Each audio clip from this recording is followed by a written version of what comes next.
双语音标领航，注音阅读启蒙，叶兴阳有声读物。The Early Short Fiction of Edith Wharton Part 2. Contents of Part 2. Stories. Afterward, January 1910. The Fullness of Life. December 1893. A Venetian Night's Entertainment. December 1903. Xingu.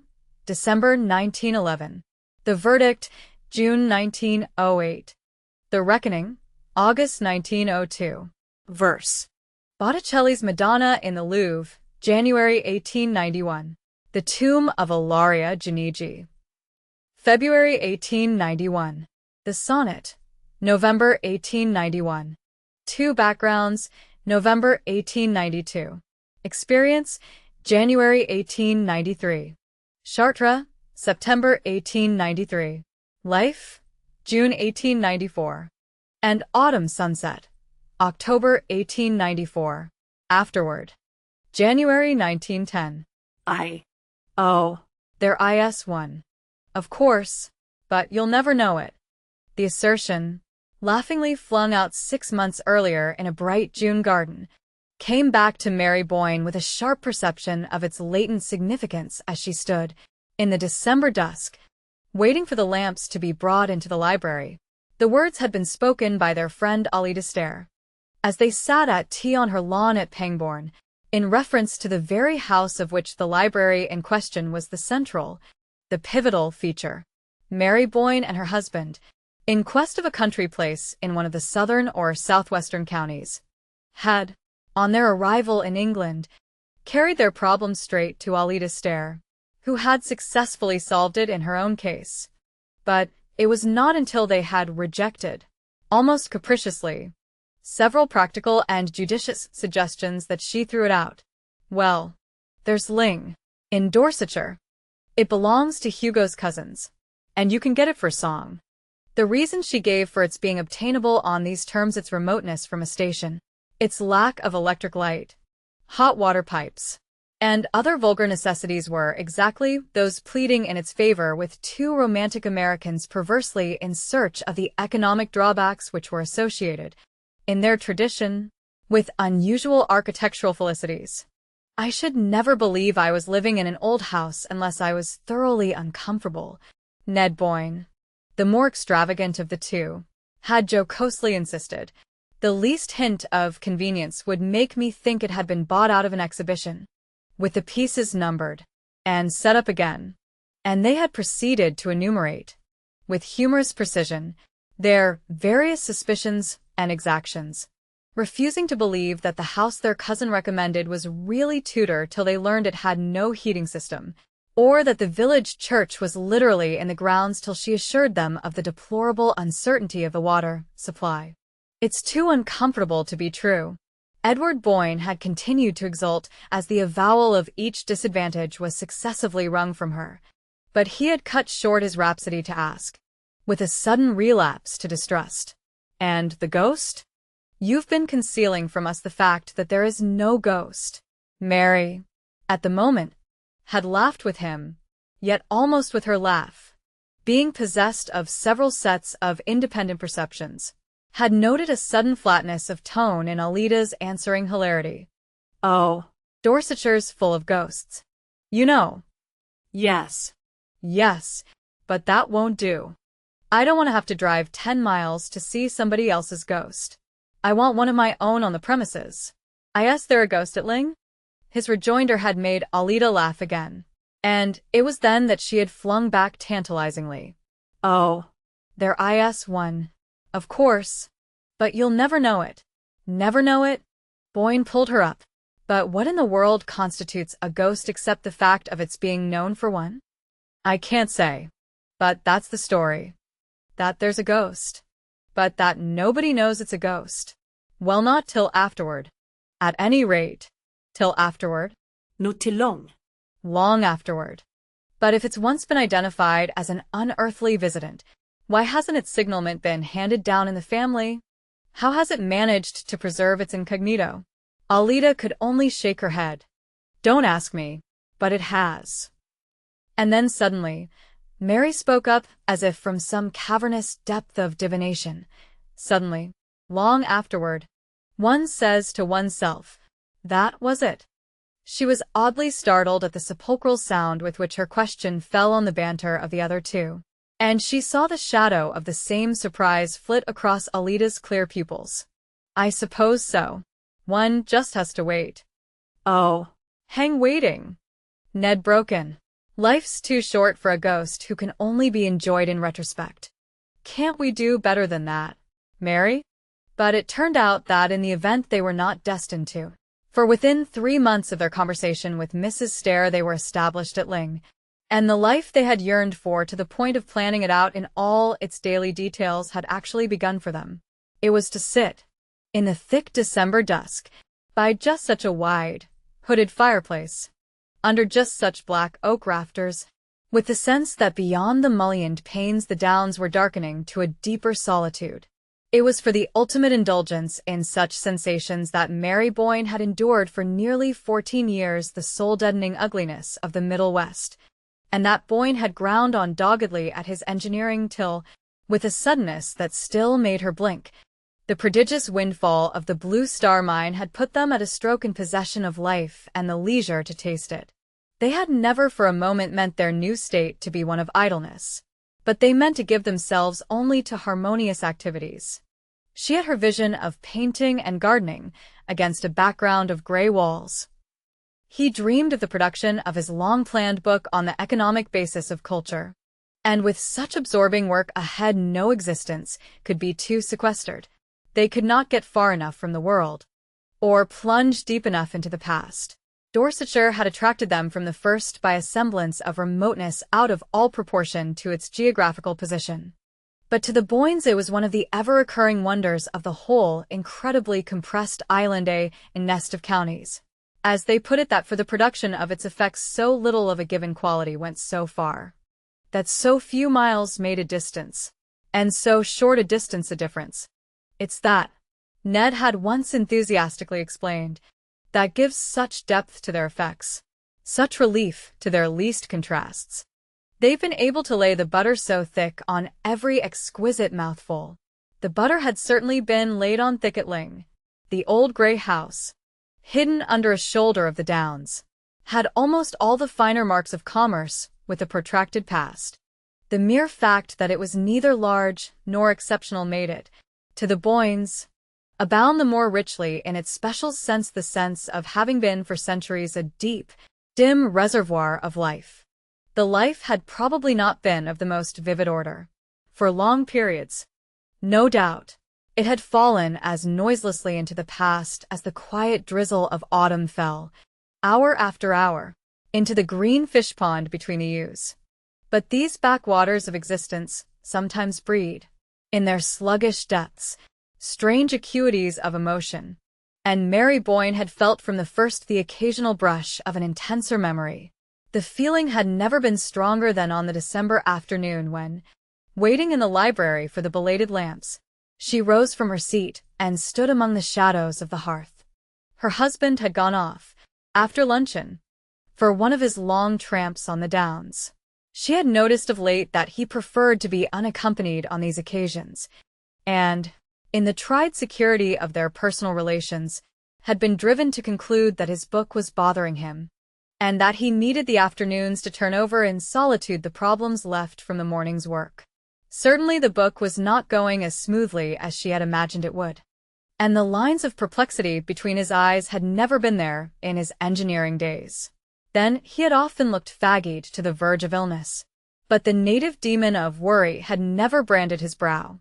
Yet the few pages he had so far read to her, the introduction, and a synopsis of the opening chapter, gave evidences of a firm possession of his subject, and a deepening confidence in his powers.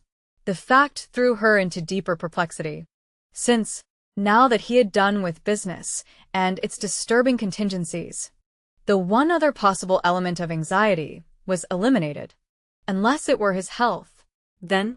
But physically he had gained since they had come to Dorsetshire, grown robuster, ruddier, and fresher-eyed. It was only within a week that she had felt in him the undefinable change that made her restless in his absence.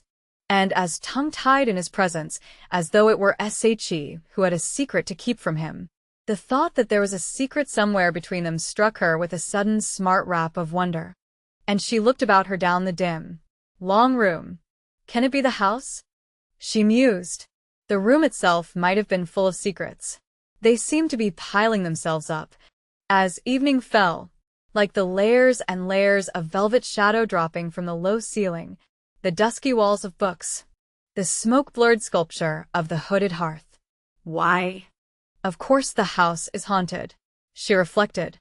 The ghost Alida's imperceptible ghost, after figuring largely in the banter of their first month or two at Ling, had been gradually discarded as too ineffectual for imaginative use. Mary had, indeed, as became the tenant of a haunted house, made the customary inquiries among her few rural neighbors. But, beyond a vague, "They do say so, ma'am," the villagers had nothing to impart. The elusive spectre had apparently never had sufficient identity for a legend to crystallize about it, and after a time the Boynes had laughingly set the matter down to their profit and loss account, agreeing that Ling was one of the few houses good enough in itself to dispense with supernatural enhancements. And I suppose, poor, ineffectual demon, that's why it beats its beautiful wings in vain in the void, Mary had laughingly concluded. Or, rather, Ned answered, in the same strain, why, amid so much that's ghostly, it can never affirm its separate existence as the ghost. And thereupon their invisible housemate had finally dropped out of their references, which were numerous enough to make them promptly unaware of the loss. Now, as she stood on the hearth, the subject of their earlier curiosity revived in her with a new sense of its meaning, a sense gradually acquired through close daily contact with the scene of the lurking mystery. It was the house itself, of course, that possessed the ghost-seeing faculty, that communed visually but secretly with its own past. And if one could only get into close enough communion with the house, one might surprise its secret, and acquire the ghost sight on one's own account. Perhaps, in his long solitary hours in this very room, where she never trespassed till the afternoon, her husband had acquired it already, and was silently carrying the dread weight of whatever it had revealed to him. Mary was too well versed in the code of the spectral world not to know that one could not talk about the ghosts one saw. To do so was almost as great a breach of good breeding as to name a lady in a club. But this explanation did not really satisfy her. What, after all, except for the fun of the frisson, she reflected, would he really care for any of their old ghosts? And thence she was thrown back once more on the fundamental dilemma. The fact that one's greater or less susceptibility to spectral influences had no particular bearing on the case, since, when one did see a ghost at Ling, one did not know it. Not till long afterward. Alida's stare had said, well, supposing Ned had seen one when they first came, and had known only within the last week what had happened to him, more and more under the spell of the hour. She threw back her searching thoughts to the early days of their tenancy, but at first only to recall a gay confusion of unpacking, settling, arranging of books, and calling to each other from remote corners of the house as treasure after treasure of their habitation revealed itself to them. It was in this particular connection that she presently recalled a certain soft afternoon of the previous October, when, passing from the first rapturous flurry of exploration to a detailed inspection of the old house, she had pressed, like a novel heroine, a panel that opened at her touch. On a narrow flight of stairs leading to an unsuspected flat ledge of the roof which, from below, seemed to slope away on all sides too abruptly for any but practiced feet to scale. The view from this hidden coign was enchanting, and she had flown down to snatch Ned from his papers and give him the freedom of her discovery.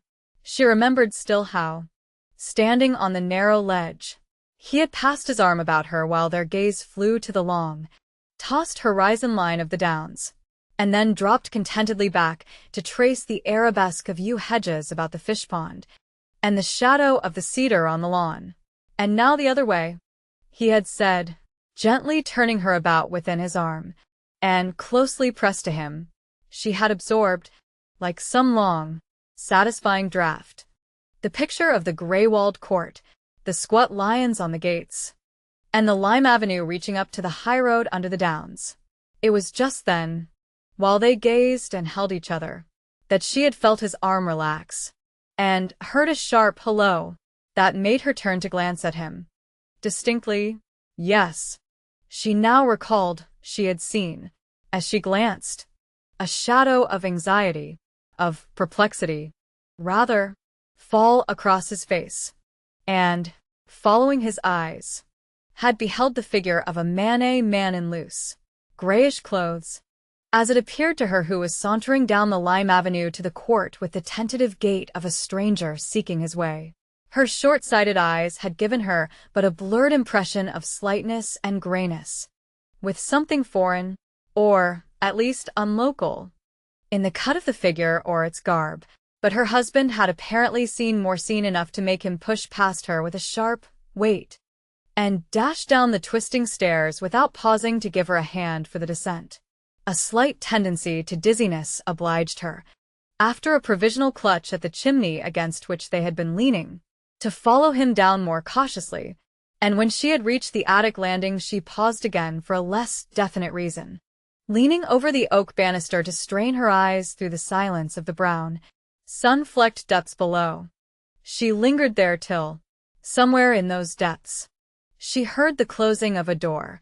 Then, mechanically impelled, she went down the shallow flights of steps till she reached the lower hall. The front door stood open on the mild sunlight of the court, and hall and court were empty. The library door was open, too, and after listening in vain for any sound of voices within, she quickly crossed the threshold, and found her husband alone, vaguely fingering the papers on his desk.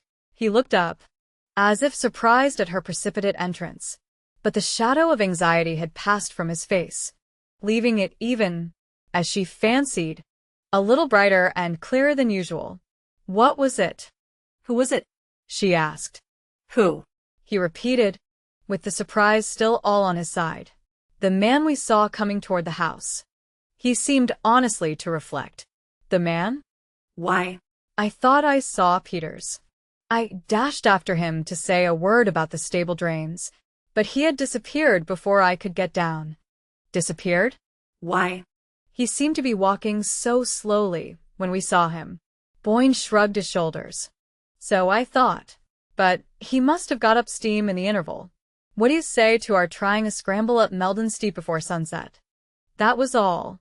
At the time the occurrence had been less than nothing. Had, indeed, been immediately obliterated by the magic of their first vision from Meldon Steep, a height which they had dreamed of climbing ever since they had first seen its bare spine, heaving itself above the low roof of Ling. Doubtless it was the mere fact of the other incidents having occurred on the very day of their ascent to Meldon that had kept it stored away in the unconscious fold of association from which it now emerged. For in itself it had no mark of the portentous. At the moment there could have been nothing more natural than that Ned should dash himself from the roof in the pursuit of dilatory tradesmen. It was the period when they were always on the watch for one or the other of the specialists employed about the place, always lying in wait for them, and dashing out at them with questions, reproaches, or reminders. And certainly in the distance the gray figure had looked like Peters. Yet now, as she reviewed the rapid scene, she felt her husband's explanation of it to have been invalidated by the look of anxiety on his face. Why had the familiar appearance of Peters made him anxious? Why? Above all, if it was of such prime necessity to confer with that authority on the subject of the stable drains, had the failure to find him produced such a look of relief? Mary could not say that any one of these considerations had occurred to her at the time.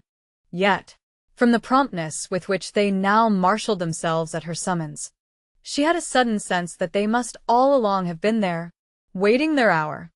2. Weary with her thoughts, she moved toward the window. The library was now completely dark, and she was surprised to see how much faint light the outer world still held. As she peered out into it across the court, a figure shaped itself in the tapering perspective of bare lines. It looked a mere blot of deeper gray in the grayness. And for an instant, as it moved toward her, her heart thumped to the thought, "It's the ghost." She had time, in that long instant, to feel suddenly that the man of whom, 2 months earlier, she had a brief distant vision from the roof was now, at his predestined hour, about to reveal himself as not having been Peter's, and her spirit sank under the impending fear of the disclosure.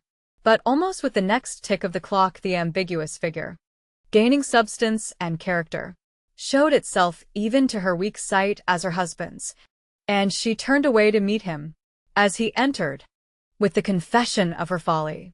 "It's really too absurd," she laughed out from the threshold, "but I never can remember." "Remember what?"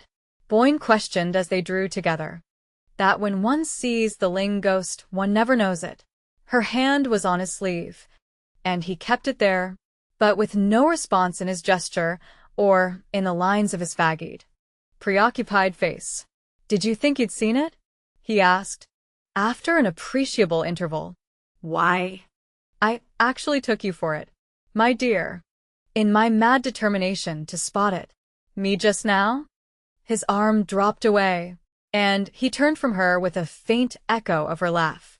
"Really, dearest, you'd better give it up, if that's the best you can do." Yes. I give it up. Have you?" she asked, turning round on him abruptly. The parlour-maid had entered with letters and a lamp, and the light struck up into Boyne's face as he bent above the tray she presented. "Have you?" Mary perversely insisted, when the servant had disappeared on her errand of illumination. "Have I what?" he rejoined absently, the light bringing out the sharp stamp of worry between his brows as he turned over the letters. "Given up trying to see the ghost." Her heart beat a little at the experiment she was making. Her husband, laying his letters aside, moved away into the shadow of the hearth. "I never tried," he said, tearing open the wrapper of a newspaper. "Well, of course," Mary persisted, "the exasperating thing is that there's no use trying, since one can't be sure till so long afterward."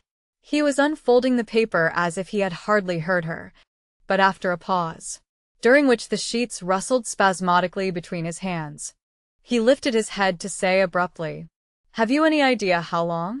Mary had sunk into a low chair beside the fireplace.